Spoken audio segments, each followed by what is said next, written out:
धम्म पद गाथा में सम्यक संबुद्ध ने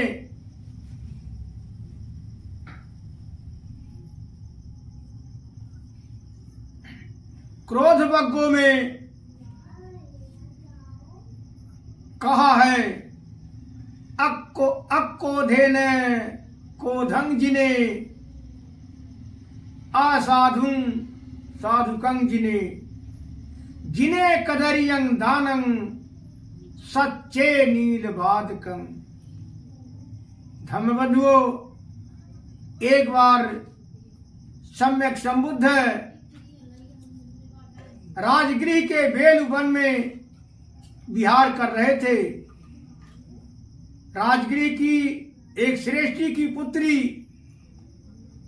जिसका नाम उत्तरा था,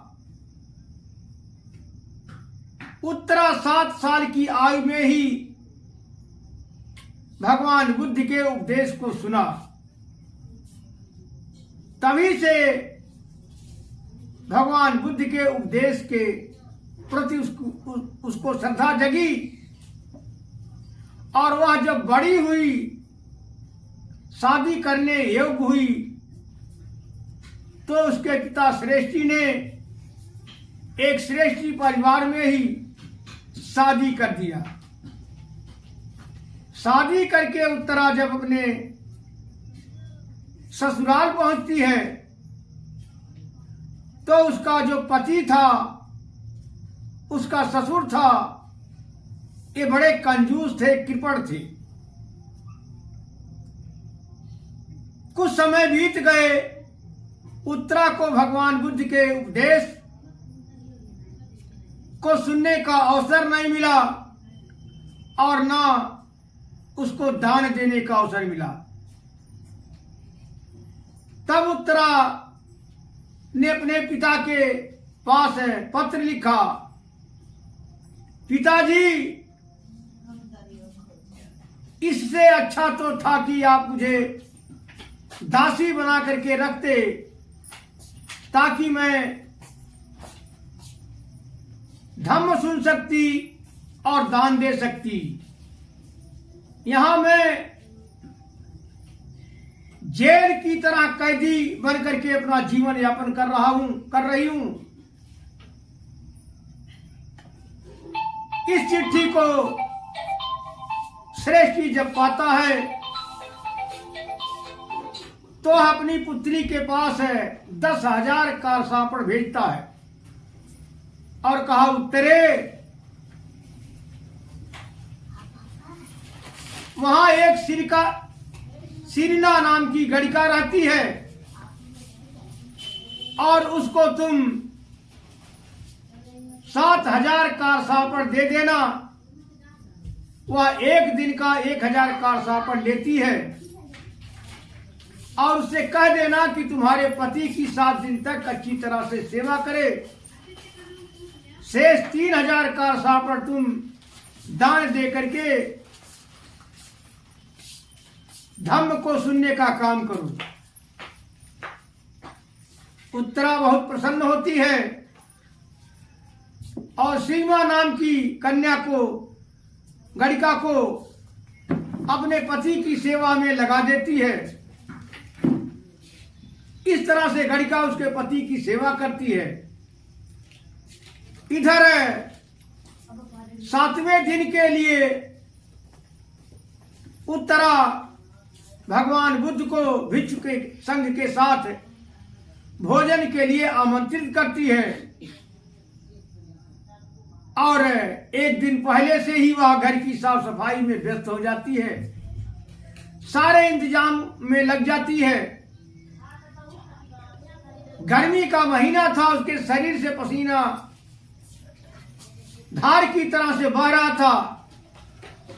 2 मंजिलों पर बैठा उसका पति श्रेष्ठी जब देखा उत्तरा को तो ठहाका मार करके हंसने लगा कि ये उत्तरा कितनी मूढ़ है, कितनी गंवार है, जो बेकार को इतना पसीना बहा रही है, इतना परिश्रम कर रही है भिक्षुओं को दान के लिए, भोजन के लिए। उस श्रेष्ठी को हंसते हुए देख करके इधर श्रीमा ये समझती है कि कल 7वां दिन है, 7 दिन ही हमें श्रेष्ठी के पास गुजारने का अवसर मिला है, इसीलिए यह श्रेष्ठी हंस रहा है। यह सोचकर श्रीमा ने घी खौलाया और कलछी में लेकर के घी चली कि उत्तरा के ऊपर घी डाल देंगे और इसके बदन जल जाएंगे, कुरूप हो जाएगी, इसका पति उत्तरा का परित्याग कर देगा और मैं सुखपूर्वक इसके साथ जीवन बिताऊंगा। धर्म बंधुओं, यह सोच करके श्रीमा खौलता हुआ घी कलछी में लेकर जाती है और उत्तरा के ऊपर फेंक देती है। उत्तरा के मन में मैत्री थी, करुणा थी, भगवान बुद्ध के आने के लिए पूरी तैयारी में व्यस्त थी। वह घी उसके ऊपर ऐसे लगा जैसे मानो उत्तरा ने शीतल जल, मानो श्रीमा ने शीतल जल उत्तरा के ऊपर फेंक दिया। जब श्रीमा यह देखती है तो पुनः जाती है, दूसरी बार फिर खौला करके घी लाती है। उसकी दासियां देख लेती हैं और दासियां खौलते हुए घी को छीन लेती हैं और उसकी खूब अच्छी तरह से कुटाई करती हैं। जब उत्तरा को ये मालूम होता है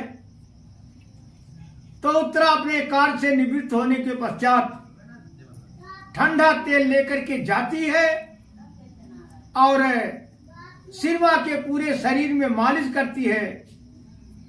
इसके पश्चात ठंडे जल से स्नान कराती है और कहती है, श्रीमा, हमारी दासियों ने तुम्हारे साथ गलत व्यवहार किया है, इसके लिए मैं क्षमा चाहती हूं। यह सुनकर के श्रीमा उत्तरा के पैरों पर गिर करके बिलख बिलख करके चिल्लाने लगी और कहा, उत्तरे, हमको क्षमा कीजिए, क्षमा कीजिए, क्षमा कीजिए। उत्तरा ने कहा, श्रीमा, कल सम्यक संबुद्ध अपने भिक्षु संघ के साथ भोजन के लिए आएंगे, इस अपराध को क्षमा सम्यक संबुद्ध ही कर सकते हैं।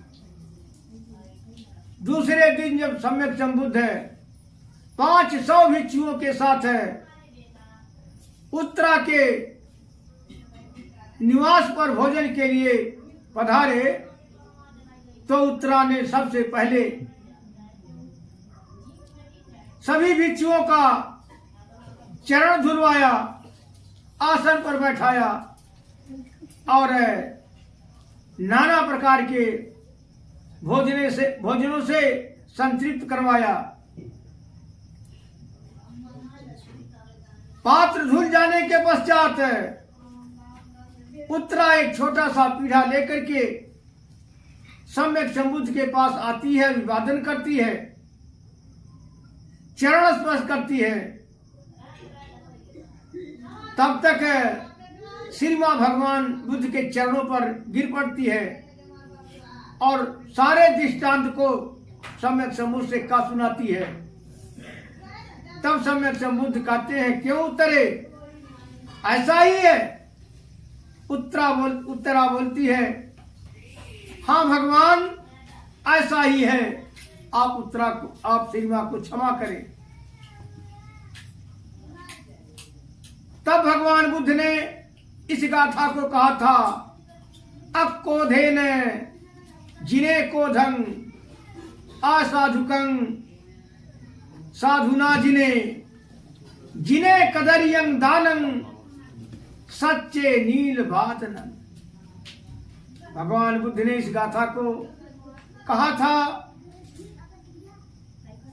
कि आक्रोध से क्रोध को जीतिए,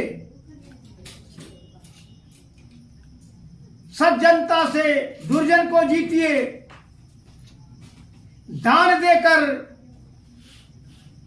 कंजूस को, कृपण को जीतिए और सच्चाई से झूठ बोलने वाले को जीतिए। इस धम्म पद गाथा को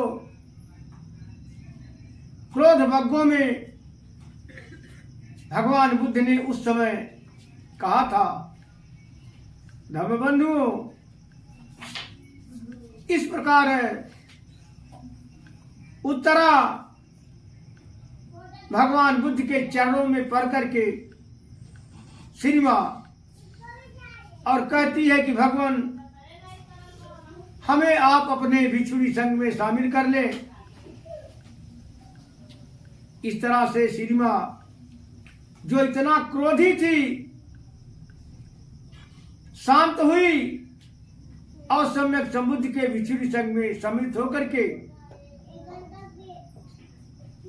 सुख पूर्वक अपना जीवन यापन करने लगी।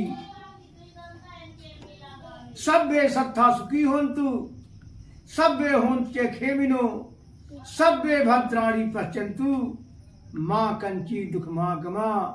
साधु साधु साधु।